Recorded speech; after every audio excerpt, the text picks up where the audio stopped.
Hello and welcome back. This is part 2 of a 3-part series on King's Breach here in the Rift Beta. Now, we just killed the first boss, the Hunter, and we are moving on towards the second boss in this place. Now, the second boss's name is Ravalos. More than likely mispronouncing that name as well, so very sorry. Okay, so simple groups here, just a simple couple of ads, just we need to pick up. Nothing too hard. Now, apparently, since going from beta 6 to a beta to the open beta, sorry, this next mob up here has actually been nerfed. Now, what this Centurion used to do is hit for 1,800 or thereabouts on the tank every single swing. Now, whether it's because we have an awesome tank or whether it's because they nerf the encounter are two different things. But the tank takes hardly any damage at all from this mob, from the Centurion. So whether it's a nerf or not sure, because I never got to test it out during beta 6. But if you did, and you do notice that, hey, this mob isn't doing enough damage, then yeah, be sure to leave a comment. And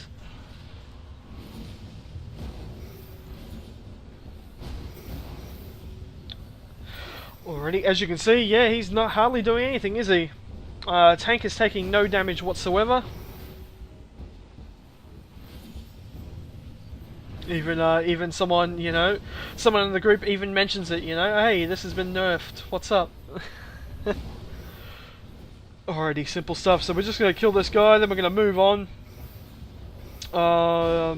Yep, there's another boss. There are some interesting, let's say, creatures coming up, which I will comment on once you see them.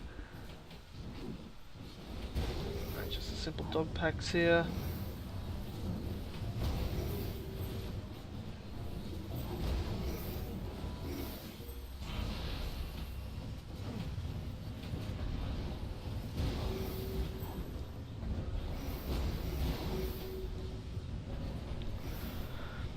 Alrighty, those opportunity procs, love them, love every single one of them.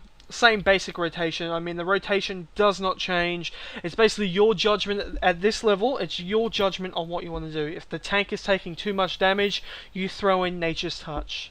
Every time it's off cooldown. Every single time it's off cooldown, you throw in Nature's Touch. And, if the group's taking a hell of a lot of damage, you throw in your AoE heal. Very simple stuff. Again, a lot of your abilities are cooldown based, like your instant cast heals and everything like that are on a cooldown, so you need to sort of manage your heals in a way that you're not sitting there, people are going to die, and you got nothing. You can't do a thing. It can happen. It has happened to me, and it more than likely will happen to you, or to everyone who sort of plays a Chloromancer Mage, until you sort of get that feel of what you need to do and what to look out for.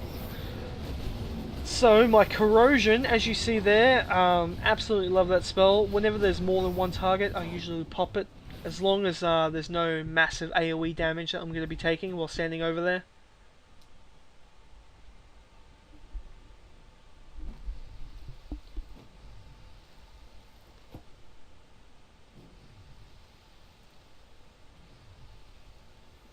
Alrighty, I've got to say that there's still a fair bit of trash leading up to this second boss, but not as much as the beginning. And we're sort of taking it cautiously at the moment. But once we destroy this first little rift thingo over there in the far distance, as soon as we destroy that, we sort of speed up just a little bit, just a little bit.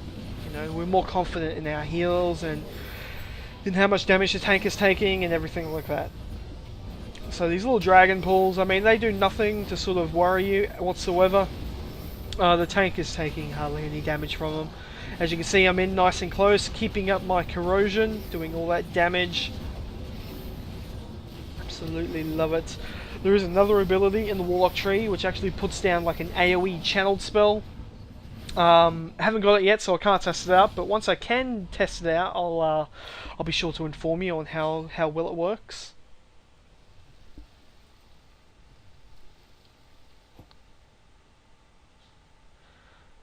Okay. So as the tank very cautiously walks up to grab this Pat, pull him back. Yeah, I mean, just right now, look at the tank's health this entire fight. Now, apparently, these guys before the nerf were hitting like trucks, like Big Mac trucks. And they were actually a challenge, like actually a real challenge, but sadly now they're just not. Whether they tweaked it because in the heroic version or the tiered versions of these dungeons they will hit like trucks, you know, that could be the reason behind it. I mean, maybe they were trialing out some of their different other abilities, let's say, during the beta, just to sort of get that feel of what the heroic modes are going to be like. Because this is beta, I mean, everything changes. You know, everything you see now may change when this goes live. I hope it doesn't change too much, otherwise I'm gonna have to redo all my videos, which will be a bit of a hassle. But you know, if it has to be done, it has to be done. So we're pulling these mobs. They're just a simple 3 group. Just tank them, AoE them down. You know, do what needs to be done, and then we start destroying this little stronghold, little rift thingo. Now, those things, once I hit a certain percentage, 75%, 50%, and then 25%, they spawn these creatures. Now, yeah, these creatures look very, very odd. You'll see one in a second, actually, and then I'll be able to explain more. So yeah, just DPSing this down. We didn't do it for this run, but later runs that I have done in this place, we just had someone just constantly DPS that thing, while the tank and everyone else sort of grabs these disgusting cucumber, zucchini-looking things with mouths, and I don't know what else to say really. I mean, look at that thing. Look, I actually stop healing here. I stop healing just to show you guys what that thing looks like. I mean, look at that thing.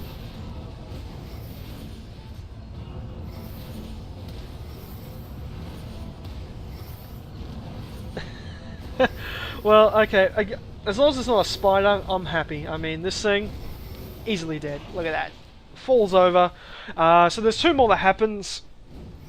We eventually, as I said earlier, we don't do it for this run, but we do eventually do it in later runs, and I suggest you just do it anyway. It just makes us go by a hell of a lot faster. Just have someone, anyone, just one range DPS, focusing down on that big rift, big stronghold, while everyone else sort of focuses down on these ads which spawn. They do take quite a while to kill, just because here comes the second one now. See, we actually did do it there then. Looks like we got the hunter or the rogue on it. Sort of pop them out, and now we're just going to AoE them down, focusing them down. It's not too much of a hassle. The tank's not really taking too much damage that I need to sort of worry about. They just look really, really weird. I mean, that's a simple thing. They just look weird.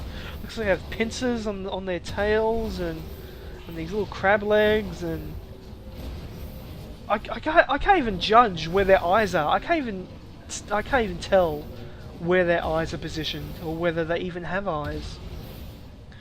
Whichever lead designer or artist that sketched this up, congratulations, Tyrion. I mean, honestly, that thing looks so unique and so friggin' awesome and cool. Alrighty, so now that that's dead, we're going to move up on to the second boss. Now, you actually have to kill those things that we just killed. There are 3 of them in this place, and you need to kill all 3 to summon the last 2 bosses. If you don't kill all 3, then you can't summon the last 2 bosses, and you'll be missing out on many, many fat loots. Alrighty, so we're just grouping them up. As you see, I'm doing my corrosion, just AoEing them down as best as we can, just trying to nuke through this as fast as possible.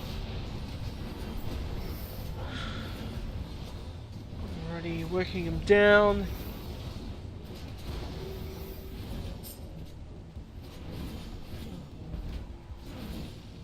Finishing him off.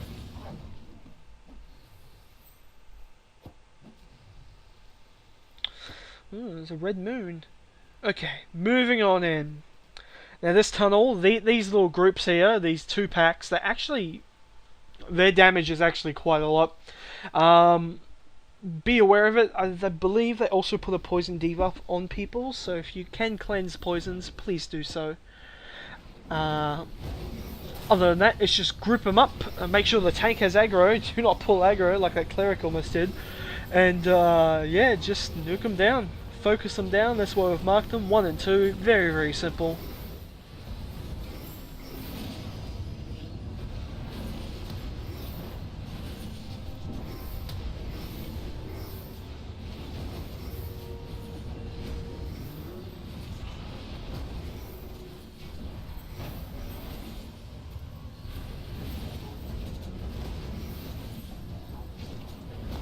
Alrighty, he's almost dead, getting those opportunity procs. Absolutely love it. Just finish him off, focus him down, then we're going to move on to the second boss, Ravelos. It's my second attempt at trying to name this guy. Now, his abilities... Oh, I guess we have a Centurion to deal with first. Alrighty, just get my dots up on him, making sure to keep my Radiant Spores up on him at all times, get that healing happening. That lovely AoE heals. Get my Vile Spores and Nature's Touch rotation, throwing in Nature's Fury, as you see right there. Now I will say, Nature's Fury, you need to be careful of it. I know in my previous video I said, oh yeah, just use Nature's Fury all the time. But you need to be aware that if you're taking a mob fairly close to another group of mobs, and you cast that, it'll just bounce off that target up to the other targets and then pull way too many. So be aware of your surroundings at all times. That is the number 1 tip I could possibly give anyone. Alrighty, so this boss, fairly easy in terms of what we need to do. We're just going to quickly kill down this little AoE pack, and then I'll talk more about the boss.